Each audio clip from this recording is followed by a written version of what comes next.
femme, lorsqu'elle marche dans la rue, doit avoir une certaine pudeur.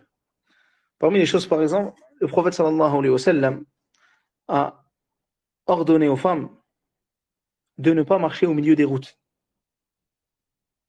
Et de marcher ani sur les côtés des routes. Pas parce que c'est rabaissant pour la femme, mais parce que le fait d'être au milieu de la route peut emmener vers le péché. Car il se peut justement qu'il y ait des hommes, par exemple, qui n'aient pas de bon comportement, et qui puissent porter atteinte à ces femmes, ou qui regardent, ou il se peut justement qu'il y ait ce vent. Il se peut qu'il y ait telle ou telle chose qui fasse justement que la femme se retrouve dans une position qui est inconfortable pour elle au niveau religieux. Et subhanallah, les femmes des salaf, longeaient les murs au point, subhanallah, que leurs habits se frottaient contre les murs.